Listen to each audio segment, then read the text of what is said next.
দিন পর পার্কে আসলাম, দুজনে মিলে একটু ঘুরলাম পার্কে।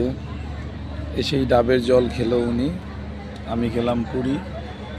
বাস ডায়েট করছি খুব ভালো, যেখানেই যাই সেখানেই কিছু না কিছু খাবার খেতেই হবে। ওনার মন খারাপ, উনি হাঁটতে পারতেছে না, অনেকদিন পর ওনার পা ব্যথা করছে।